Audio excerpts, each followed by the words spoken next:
আসসালামু আলাইকুম। ইয়াপ। আসলে সালামের উত্তর তো ইয়াপ না, ওয়ালাইকুম আসসালাম। ওকে, ওয়ালাইকুম আসসালাম। জি, আসলে আমি আপনার জন্য একটি বই এনেছিলাম, ইসলামের নারী অধিকার ও সংগ্রাম। বইটি অনেক ভালো, আপনি পড়ে দেখতে পারেন। ওকে, ইসলামের বই। আচ্ছা, তো দাম? আসলে আপনি চাইলে এটাকে গিফট হিসেবে নিতে পারেন, আর যদি আপনি ওভাবে নিতে না চান। কাইন্ডলি প্রাইসটা বলেন, এটা প্রাইসটা কত? 50 টাকা। ওকে, ঠিক আছে। আসসালামু আলাইকুম।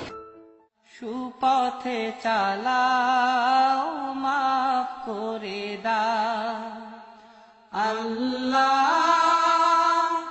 ও গো আল্লাহ, ক্ষমা করে দাও, মাফ করে দাও, ক্ষমা।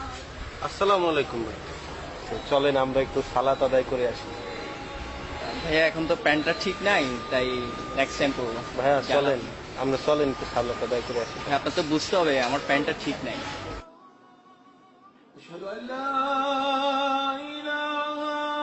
কত সুন্দর আজানের ধ্বনি শোনা যাচ্ছে। ভাইয়া চলে। আসলে ভাইয়া সময় নাই, একজন হিসেবে ওয়েট করতেছি। ভাইয়া 5 মিনিট লাগবে নামাজ পড়তে। ঠিক আছে ভাইয়া, বলছেন অবশ্যই করবো। আল্লাহর ঘরে ডাক। অবশ্যই করবো, একটু ইমার্জেন্সি হ্যাঁ, আমার চলেন কাজ ভাইয়া। আছে ভাইয়া। অবশ্যই অবশ্যই চলেন যাবো, আপনি ভাইয়া। বলছেন খুব ভালো লাগছে। যতদিনে জীবন বিনা বাজিবে, সুপথে চালাও মা। আজ আবার কি হলো জনাব সাইকেল? জানি প্রতিবার যখনই আপনার চেইন পরে কোনো না কোনো সুখবর তো আসে। তো আজকে কি সুখবর বলেন তো? হ্যাঁ, আমি গরিব মানুষ, 2-4 পয়সা বই বিক্রি করে যা পাই তা দিয়ে বেশ চলে যায়, কিন্তু আপনাকে তো 2-3 ফোঁটা মোবিল ছাড়া কিছুই দিতে পারি না। কি করব বলেন? আচ্ছা, একটা কথা বলবেন, আমি যেদিন মরে যাব সেদিন আপনার পিঠে থেকে ভারটা চলে যাবে না?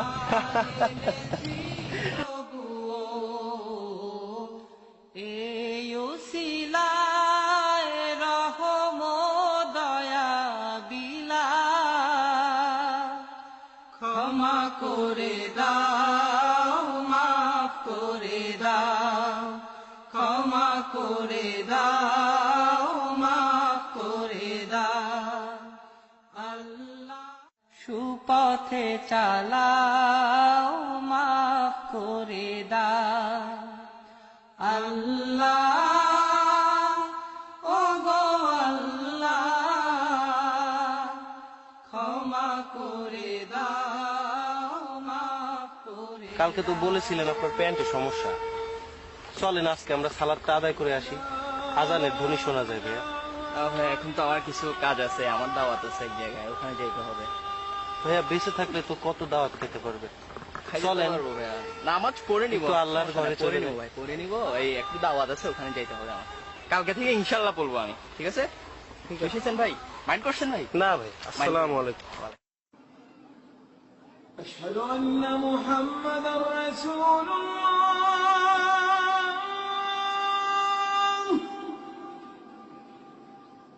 আব্দুর রহমান, রহমান, চিনতে পেরেছেন? জি, ঠিক চিনতে পারলাম না। আমি ওই যে স্টেশনে ইসলামের বই। ও আচ্ছা আচ্ছা, হ্যাঁ বলেন। আপনাকে কিছু প্রশ্ন করার ছিল, যদি আপনার সময় হয়। আচ্ছা, ওই দিনের পর আমি আপনার অনেক খবর নিয়েছি, খবর নিয়ে জানতে পেরেছি আপনি অনেক সম্ভ্রান্ত পরিবারের একজন মানুষ, বুয়েটের স্টুডেন্ট ছিলেন। হঠাৎ আপনি এই প্রফেশন, বই বিক্রি করছেন। আসলে কি বলবো, বই বিক্রি করা আমার পেশা না।